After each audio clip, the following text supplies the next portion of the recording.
So our last speaker is Dwight Smith. He is the principal geohydrologist for McGinley and Associates, and his topic is Sierra Valley Groundwater Management Plan, a California approach to sustainable groundwater management. Yeah, thanks everyone. That was nice to gain a perspective from a neighboring state, Utah. As many of you are aware, I'm a hydrogeologist with McGinley and Associates. Much of my my professional career has been working on Nevada water issues, but I've also worked in all the periphery states around Nevada, north, south, east, and west. And what I'd like to do this afternoon, is share with you California's approach to sustainable groundwater management. This is a relatively new deal in California compared to the other Western states. And in particular, I'm going to talk today about Sierra Valley and their groundwater management plan that is being adopted to help them address sustainable groundwater management. First, I'm going to have to take the group through some basic overview on what the California Sustainable Groundwater Management Act is and what it requires as far as groundwater management plans. So I'll go through some information fairly swiftly here, but just to get a little bit of foundation, and then we'll talk a little bit about Sierra Valley and what the specifics are of their plan. So California really was, for the most part, one of the only Western states where groundwater was really not regulated until 2014, when the Sustainable Groundwater Management Act was enacted. It took a couple of years for the state and the Department of Water Resources to develop all these specific codes and statutes to implement the Sustainable Groundwater Management Plan. But since 2016, it's been progressing forward in a very strictly defined manner. And that process began with DWR prioritizing all the hydrographic basins in the state. There are over 500 in California. From that prioritization, then that would place basins in categories on different paths. And I'll talk a little bit about how the basins were prioritized. Basins that had identified medium or critical or high priorities had to then form groundwater sustainability agencies, unless they wanted to seed and have DWR manage their basin. And I don't think any basin chose that path forward. The Groundwater Sustainability Agency could cover just a part of the basin, did not have to include the entire hydrographic basin. You can have several GSAs working in different geographic areas of a basin. There's opportunities to modify basin boundaries based on scientific data, again, subject to DWR review and approval. And then it stepped into the preparation of groundwater sustainability plans. And the deadline for all the basins that are medium and high priority was January 31st of this year. So there was a flurry of groundwater sustainability plans being finalized this past year, including that plan for Sierra Valley. And then the time frame is specified for all of the basins that the sustainability goals are to be met in a 20-year time frame. So that is, as the hydrologists in the group and audience will understand, that's very ambitious. And especially compared to what Phil just presented as far as some timeframes for their basins meeting sustainability, 20 years is very ambitious. There's 5-year audits, there are annual reports on the status, and I'll go through some of the nuts and bolts about what is required to show that your basin is meeting the sustainability criteria and objectives. So the ranking process was defined by code, and it considered a number of different attributes, but really it boiled down to item 7 and 8 to some degree, but item 7, it's identifying the basins that had chronic lowering of the water table, seawater intrusion in some instances on the coast, basically looking at identifying basins in overdraft and then trying to categorize them as low, medium, high priorities. Sierra Valley, I've circled in red up in the northern part of the state, just north of the Lake Tahoe and Reno area, was categorized as a medium priority basin.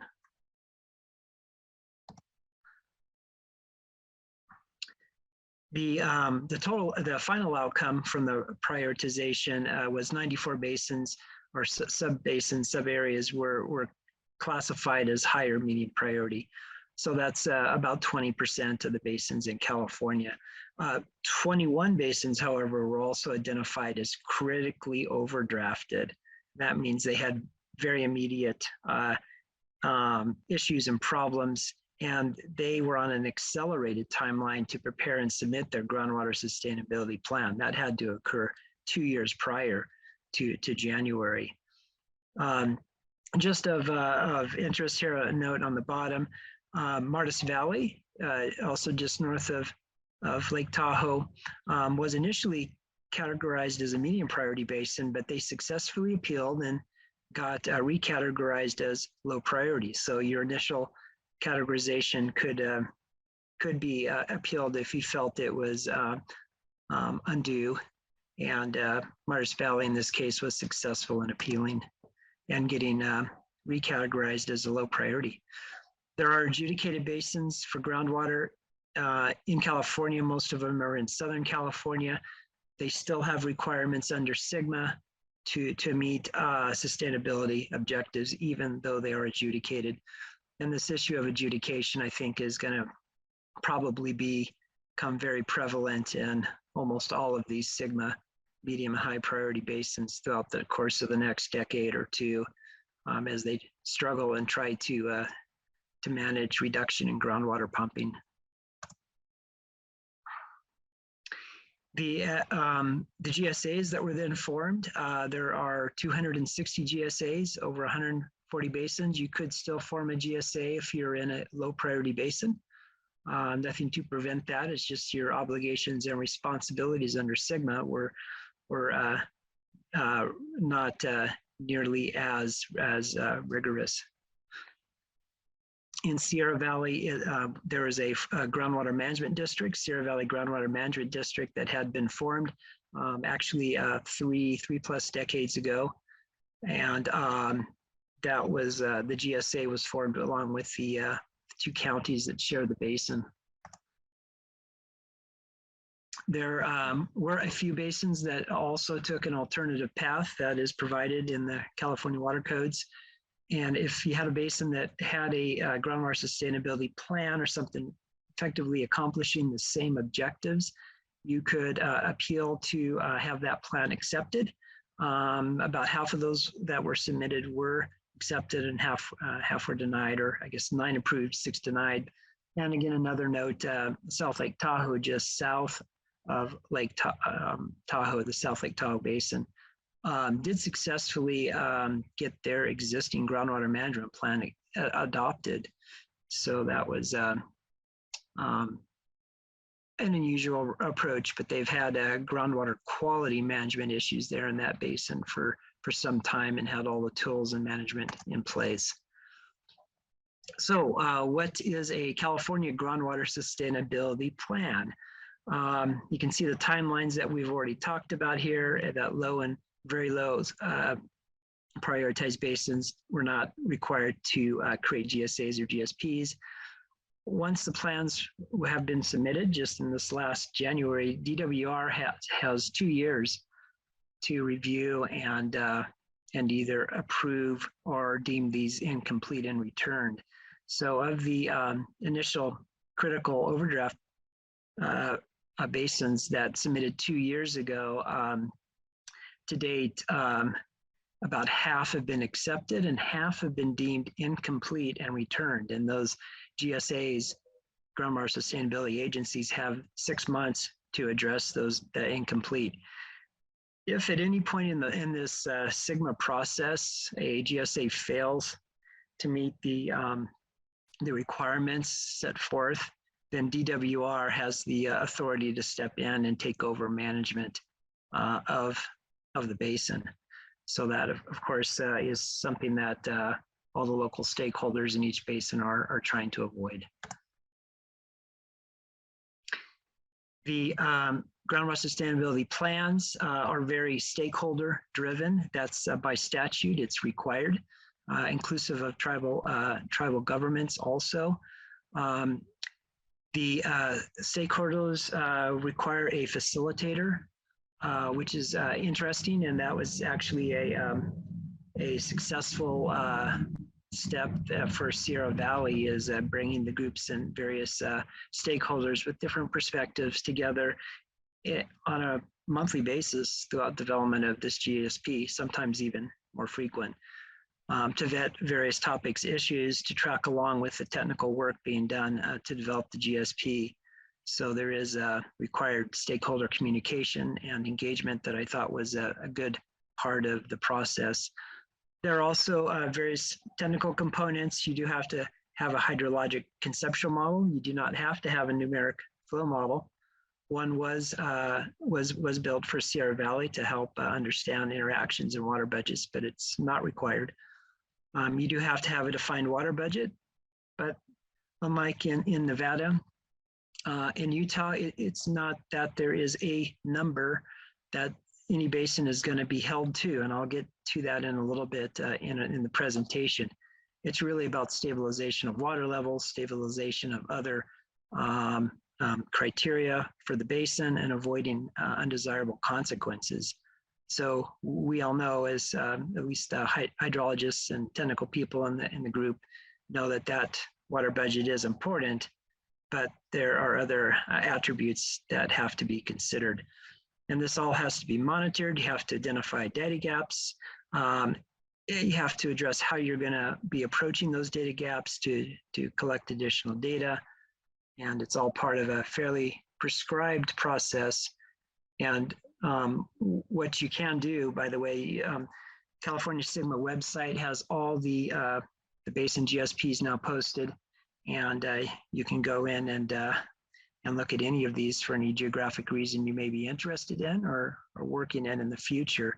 They have similarities in information being presented, but you'll notice every one of these GSPs is it really has different perspectives driven by stakeholders and conditions that exist in the basins. All the plans have to address 6 criteria, being lowering of groundwater levels, reduction of storage in the aquifer, seawater intrusion, not an issue, of course, in Sierra Valley, degradation of groundwater quality, land subsidence has to be considered in every groundwater sustainability plan, and then also depletion and interactions with surface water. And this was a pretty big issue for Sierra Valley, as we'll look at coming up in the presentation. The groundwater management plans have to have sustainability indicators. They have to have goals. They have to define clearly and precisely what the minimum thresholds are going to be, the measurable objectives, basically the desired outcome is measurable objectives, where you want to end up in 20 years. And you also have to define what would be undesirable results. So, and then your monitoring networks, and then you have to propose projects and management actions to initiate the process. Your management plan and your management actions can be modified at any time and resubmitted to DWR, but as a starting point, these all had to be defined. And really what it's about in California is not a number, say perennial yield, it's about stabilization of water levels, really. And this overview shows a hydrograph from just a generic well, hypothetical well, and you can have different paths to reaching your measurable objective, your desired outcome. And it can, for a period of time, fall below your minimum thresholds that you've defined. You just have to end up in 20 years above that minimum threshold. And these hydrographs on the right-hand side kind of show 3 different hypothetical paths that one could be taking. But at the end of the day, it's about bending the curve. You know, a lot of the basins, and, you know, we have this issue throughout Nevada too, is, you know, we just have chronic lowering of water levels. Sigma in California says this has to stop. This is not sustainable. And whether, you know, how many basins are going to be able to successfully accomplish this is still, you know, I guess we're going to have to wait and see over the next 2 decades. But I have a feeling quite a few basins are going to have difficulties. I think in Sierra Valley, there is a reasonable path forward, though, to meeting that objective. So again, just for context here now, I'll shift to Sierra Valley, and you can see some of the details. For those of you not in the area, just in the northern Sierras, beautiful valley, small, relatively small valley, but historically used for ranching. Quite a bit of surface water resources that are tributary to the middle fork of the Feather River. And again, just over the Nevada-California state line. Some of the surface water attributes in the basin, occupying the center of the basin, it's notable that there's a large riparian and meadow wetland habitat area, and that is important, was an important factor to integrate into the groundwater sustainability plan.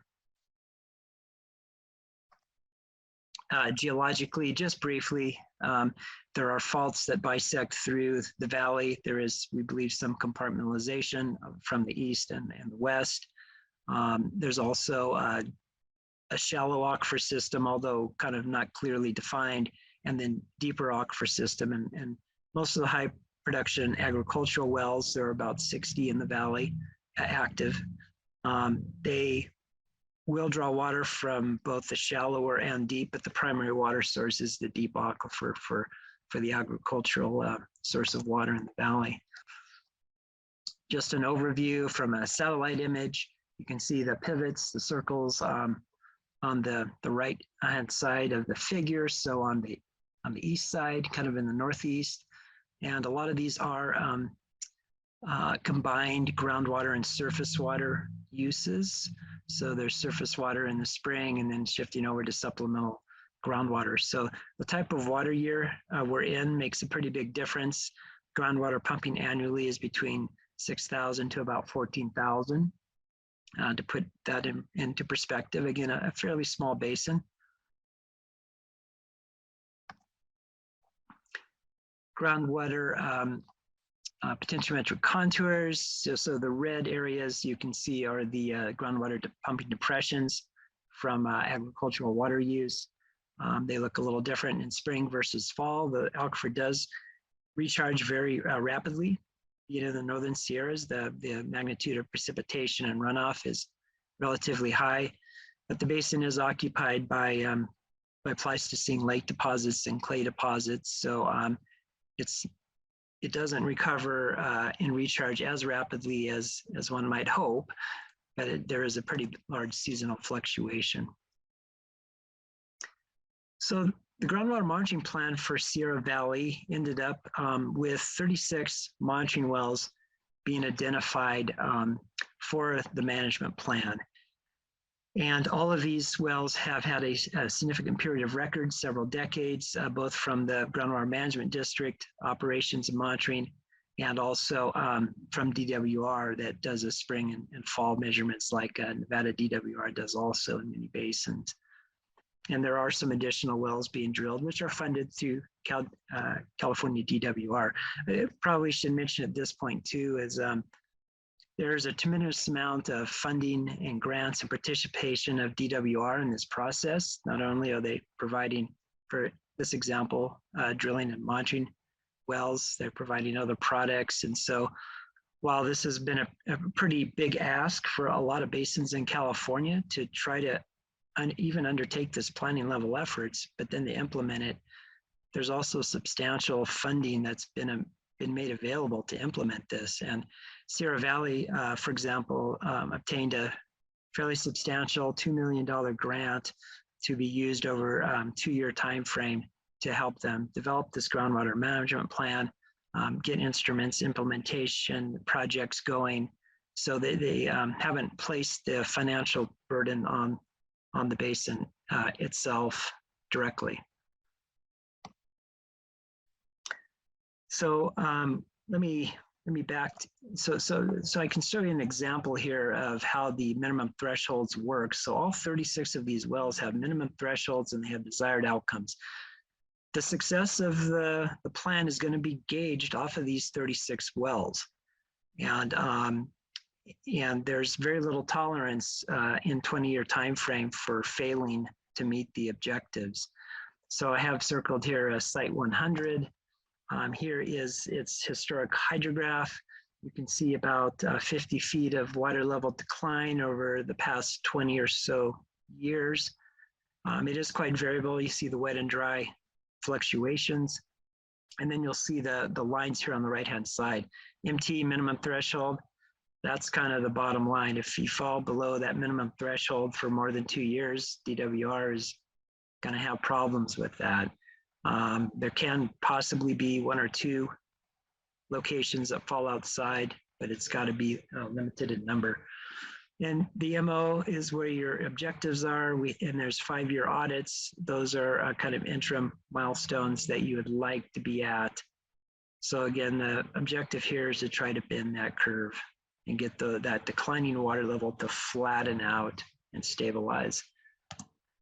So this overview, you can't really read, but I just wanted to kind of convey the big picture here.